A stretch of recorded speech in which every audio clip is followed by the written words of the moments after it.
Well, it is my great pleasure and honor to have Mary Francis here with us today to talk about the great work she does in the liberatory and justice framework she builds in offices, corporations, and workspaces. So, as we get going, I would like to start by just thanking you for being here and offer you some space to talk about who you are and where do you live in the world that expands from your leadership that is restorative and justice oriented. Well, thank you so much for inviting me. I've been doing this work in one form or another for 40 years now. And I say in one form or another, I guess it's not really in one form or another. It really is called by one name or another, because our language continues to evolve and continues to change. So when I first started this work 40 years ago, it was more under the framework of compliance and more under the framework of getting justice from a legislative, perspective. Our organizations adhering to the Civil Rights Act of 1964 and to affirmative action that had been legislated by the Executive Order 11246 in 1965. So, 40 years ago, we were talking more about representation and talking more about, quite frankly, getting people into organizations that had been legally excluded. And so today we're still talking about that. So even though people are not legally excluded, they're continuing to be excluded. So my own journey really informed, my work and provided the passion that I have for this work, because I was the first. Oftentimes the first. I was first generation college graduate. I was the first person of color at the Eastman Kodak Company to be sent for my MBA through an executive development program where 4 people were sent at that time every year. I was the youngest. I wasn't the first woman, but I was the first Black woman to be sent, to that program. I was the first Black trustee at my alma mater, the University of Rochester. So I had often found myself in this situation where I was either I was the first and sometimes tokenized by that first, the first Black on a particular, board of directors, perhaps, not-for-profit board of directors. So my own journey has informed my notion of, restorative leadership, which I really believe needs to be about correcting past harm. And that's really hard for people to wrap their arms around, because if we're not correcting the past harm, we're perpetuating, and we're still not allowing people to rise above the barriers or to address the barriers. Rise above may not be the right term, but if you're still saying, okay, we'll let you in now, we'll let you be a part of the race now, but we have in the past not included you in the race, so maybe you don't have the preparation, or maybe you're still not starting at the same. Well, you're not starting at the same point. And so unless you correct what has been those barriers, then we're not going to make the progress.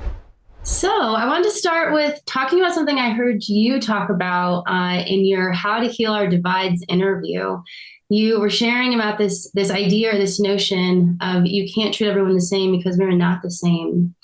And so, thinking about these personal narratives and journeys, experiences that are part of the work we do collectively, can you talk more about that idea of not treating everyone the same because we are not the same and how that approach works? Yes, so I think it's first, looking at the difference between equality and equity. So equality would suggest that we treat everybody, the same. Everybody's equal, so we treat people the same. Equity would suggest that we look at the different circumstances that people have had and give people what they need in order to succeed, and that might not be the same for everybody. But the way that plays out for me is when I hear someone say, let's just be real. When I hear a white, heterosexual, cisgendered male say, well, I don't think we have racism anymore. My question to that person is, how would you know? How would you know? And I think that for me, speaks to not being able to treat everybody the same, because that person is assuming that we can, because because I didn't experience that, because I don't see that, then no one sees that. And so if we can get people to reflect, do self-reflection with just that question, how would you know? What lived experiences have you had that informs your assertion, as an example, if that's the assertion, and we've heard that, right? That, well, racism is a thing of the past and let's move on. How would you know? Okay, I'm going to move on to our next discussion point, which is about kind of the intersections of our families and our youth and the work that we do in DEI. And so, I always am watching studies around happiness, joy, things like that within the world. And unfortunately, what we've seen in America is that over the last 3 years, the percentage of happy and joyful youth has plummeted, and the other issues of mental unhealth have skyrocketed, unfortunately.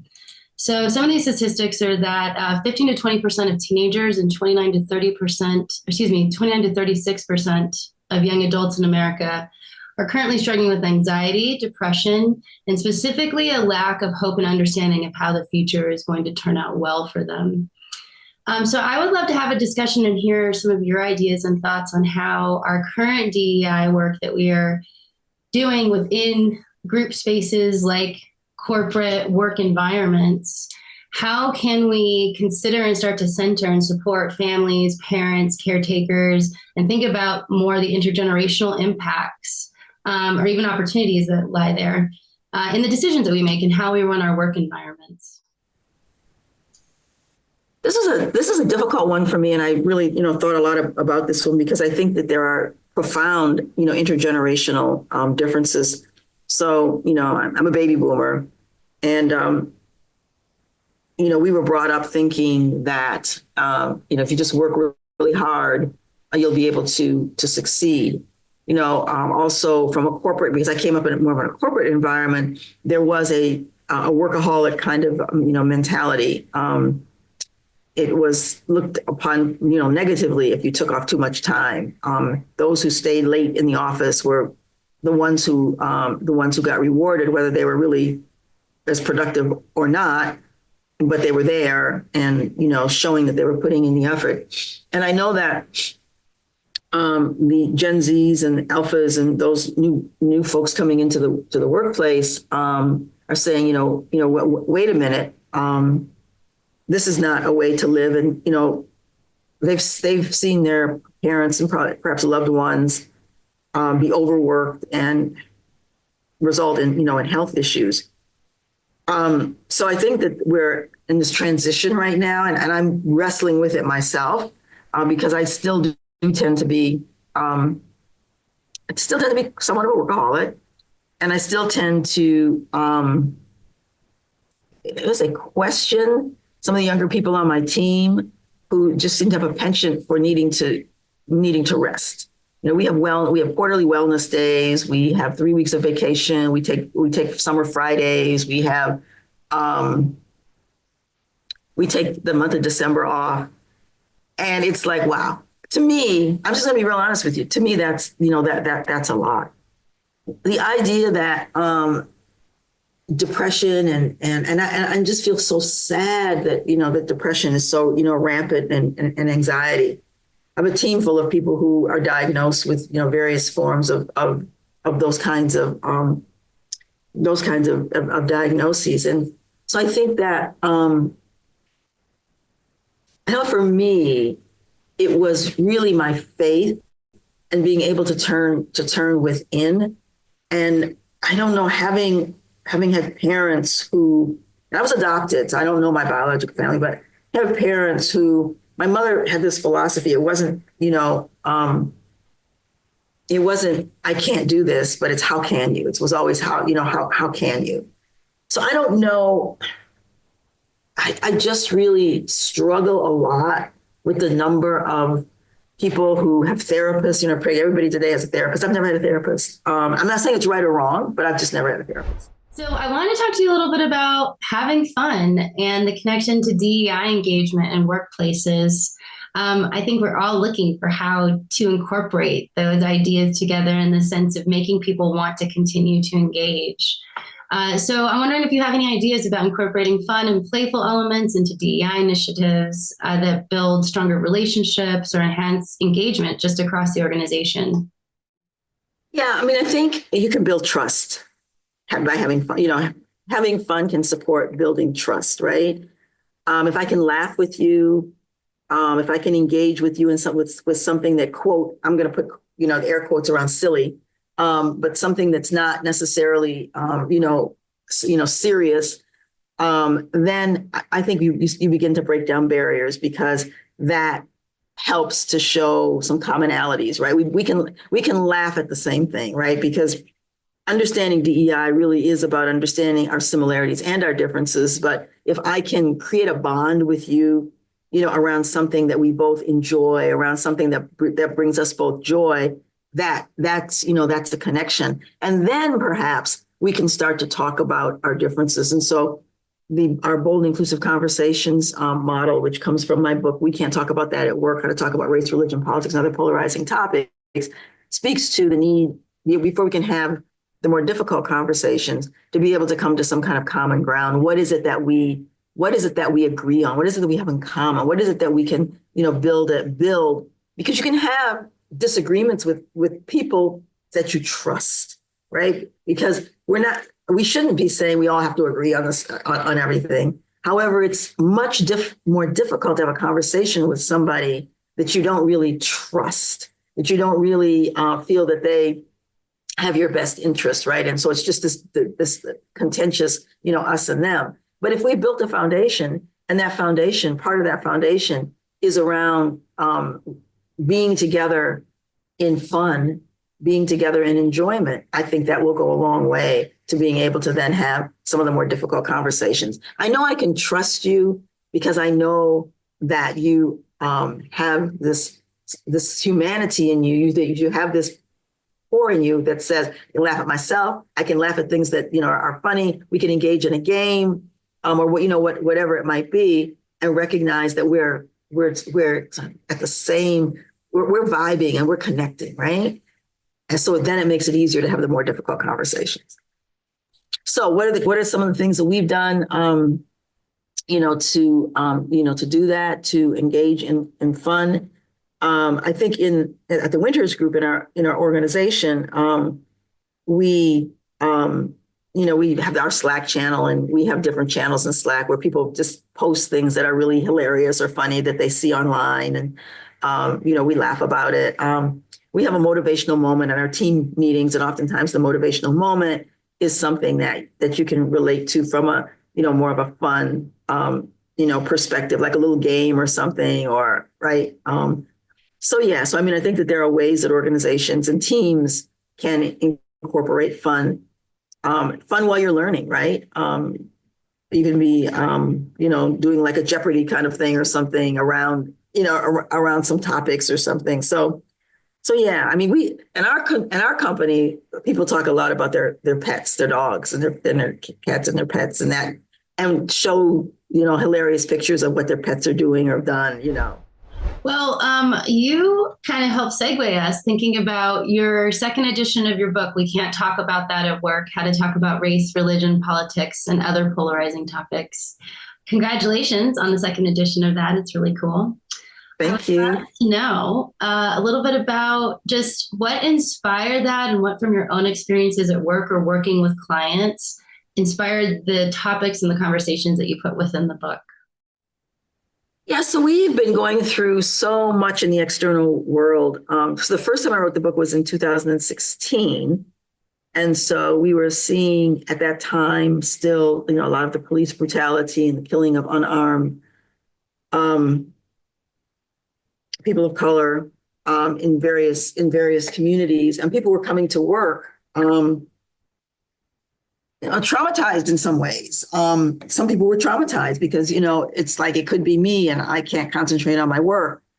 But people weren't talking about it, in the workplace, because those were topics that had heretofore been, taboo. So in the first writing of the book, it had to do with racism, Islamophobia, anti-Semitism. I mean, 2016 seems like a really long time ago.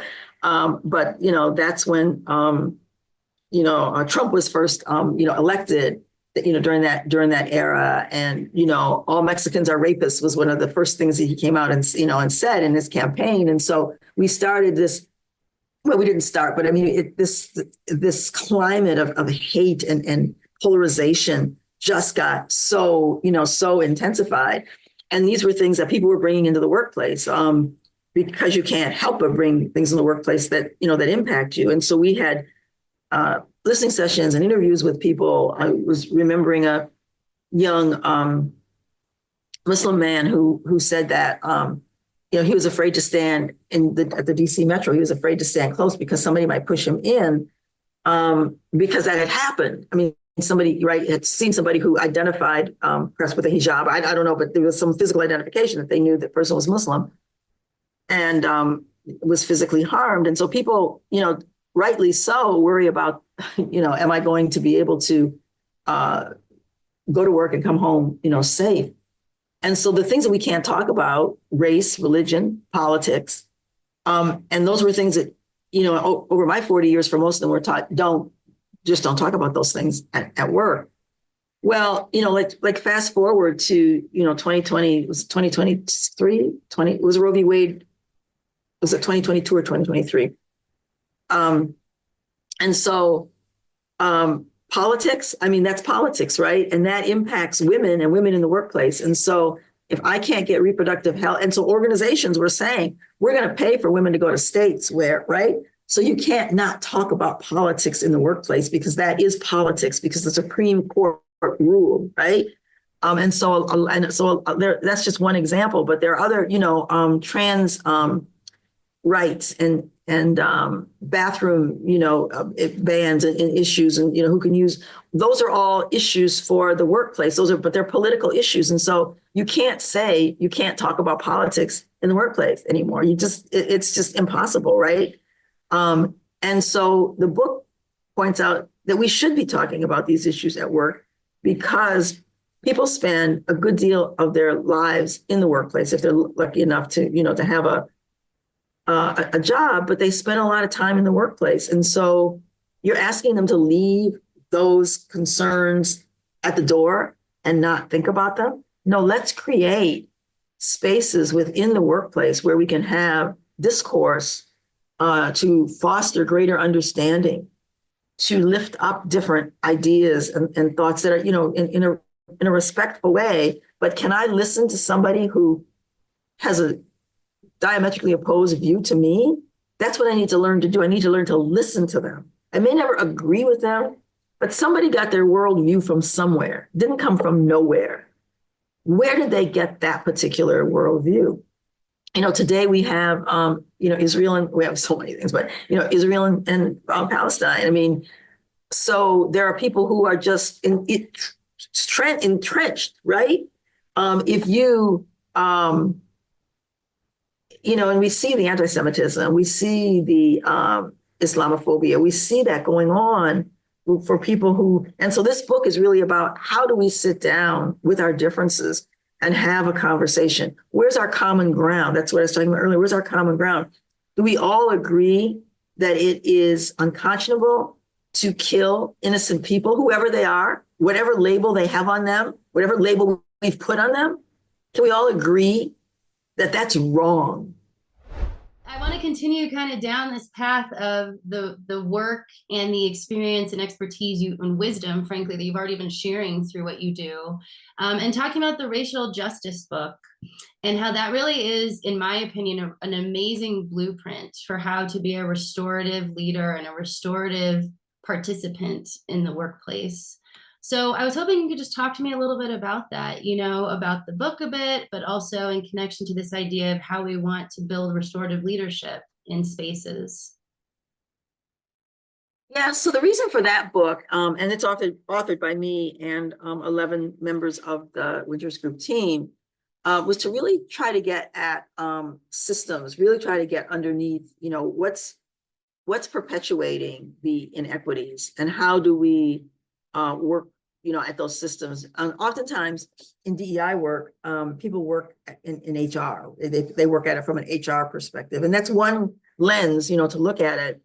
but it's not the only lens. It's not the only system that is perpetuating, perpetuating injustices. I mean, we talk about procurement systems, and people talk about supplier diversity, and they want to have more women and more people of color, vendors and whatnot. But then they go and have 120-day payment terms, and so, and here's the system. So then that small Black-owned company, I'll use myself, can go to the bank and say, hey, I've got this receivable that's going to pay it in 120 days. I need a loan from the bank, but the bank is going to look at all your past and say, oh no, you don't qualify, for the loan. And so that's the system that doesn't work for us. And so that's what we try to do, in that book, even learning and development. And so thinking about training programs where perhaps people of color who have been traumatized are required to sit in programs that just continues to re-traumatize them because of the topics that are shared. And so how do we even think about designing those? So it's a book of essays. And then resistance, we've got a couple of chapters on why people resist this work, and working with leaders from the perspective of resistance. And a lot of the resistance comes from an emotional place, a fear of losing, fear of and we used a grief model, the Kubler grief model, to say that there are these stages, that people go through, and it's similar stages around DEI. There's the denial, no, this doesn't exist, and everything is fine, and then that frustration that comes with trying to work out where these inequities are. And so we try to use some existing models around systems to help people understand how this works with racial justice as well. And so from a leadership perspective, I think a restorative leader is one who really understands the interplay of the systems and the dots, the connecting of the dots. We talk about our body, that everything is connected, right? Your body cannot function if there's some part of your body that's not well, right? It's going to impact the rest of the body. And so encouraging leaders to look holistically at a system, and that system could start with the experiences that employee had, growing up or in school, looking at what systems were in place, that got the person, to where they are. And I think, executive leadership today, I was just looking at something with Marisha for something that she's doing for an organization in a couple of days. And their leadership values included a sense of urgency. And that was one of their leadership values, right? And so how is a sense of urgency behaviorally exhibited? So if you have cultural differences where people have been taught not to show or be demonstrative, right? And so if you're not, I sometimes would do this in training, I would say, what's a sense of urgency then? Sense of urgency, right? How do you know that, right? Again, how would you know? What does that look like? And how do we interpret that? What systems have been put in place that tell us what behaviors constitute a sense of urgency? So you can think about people who are on Wall Street, right? Traders. You can think about people who work in high, quote, high pressure, kinds of jobs, in law enforcement or something, right? And so healthcare. And so you say, yeah, they need to have a sense of urgency.